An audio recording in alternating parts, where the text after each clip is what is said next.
Now, of course, as an After Effects artist, I'm sure you'll want to go ahead and create some animations inside of Cinema 4D. Well, you're in luck. We're definitely going to do that in this video. So to get started, let's make sure we have the animation.c4d project selected in the project panel. Then press Command E or Control E on Windows to edit the original file. Let's start by looking at the Objects panel. We have a bars object and our plus logo. We'll animate both of these. To start, let's select the bar object. Now, just like in After Effects, the anchor point of any layer is very important. So I'd like these bars to actually swoop into the scene. So I'm going to switch views and middle mouse click over to my top view. Now in my top view, what I want to do is change the anchor point of these curved lines. In order to do that, I need to enable the axis modification by clicking this tool on the left side of the interface. Once that's enabled, I can click on the axis and move the axis so we can start creating animation with these lines.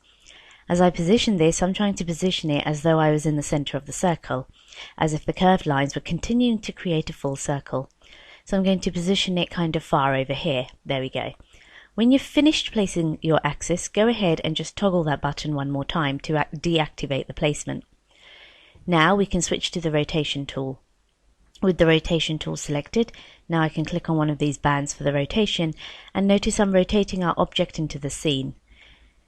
Now I didn't quite position myself out far enough, but I think you can see how adjusting the anchor point gives you this extra level of control for the animation. So let's go ahead and animate the rotation of these lines. Make sure you have the bars, etc. null object selected, then go to the coordinates. Notice as I am clicking and dragging on this axis handle, I'm adjusting the heading setting. So let's add a keyframe for that setting.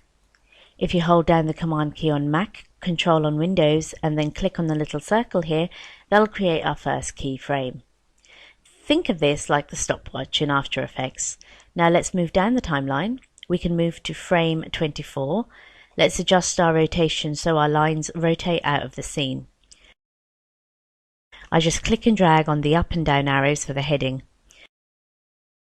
Now this orange circle is letting me know that I have a keyframe somewhere in the timeline, but I'm not currently on that.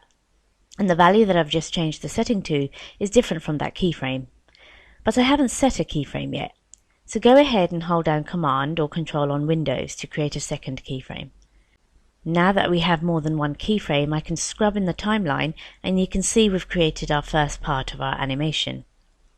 If you want to preview the animation, let's middle mouse click back over into our perspective view and just push the play button. So there we go. It's just flipped right out of the scene. I think that looks good for now, so I'm going to stop playback.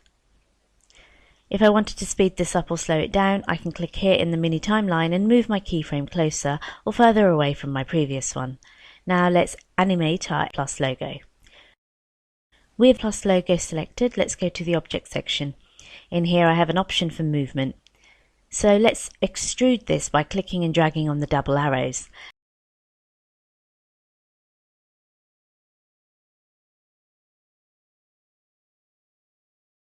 Let's drag it up so the extrusion is extraordinarily large. Now I'll go ahead and add a keyframe by pressing Command and clicking. Move your current time indicator down the timeline. I'm going to move mine to around frame 40, and then we can go ahead and change this extrusion value way down. Let's bring it down to something relatively short, like 24. Now we can go ahead and keyframe that by pressing the Command key. Let's preview what we've created.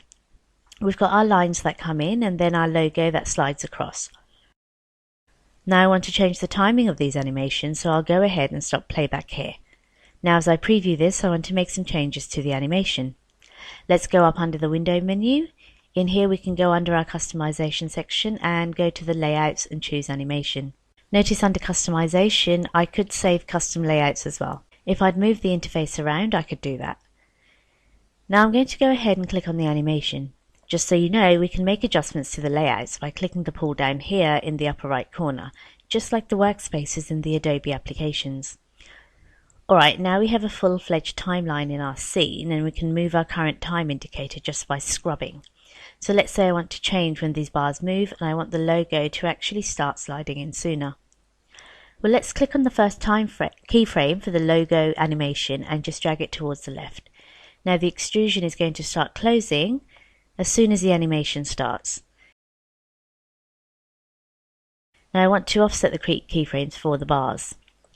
So if you click directly on the word, much like in After Effects, it will automatically select all the animated parameters for those keyframes. Now I can click in this yellow area and click and drag and move both of these keyframes together. So let's scrub through the timeline by grabbing our current time indicator, and as you can see, I've got my lines moving and my extrusion happening. Just to time this a little better, I'm going to deselect both of these keyframes by clicking at the bottom of the timeline. And I've just dragged my second keyframe out. Now we can scrub through the scene. Now I know I activated that sliding feature with the keyframes just by clicking on one parameter, but if you hold down Shift and click on two, you'll be able to select both. Now what's great about this is that I can slide this down the timeline and have the animation start later.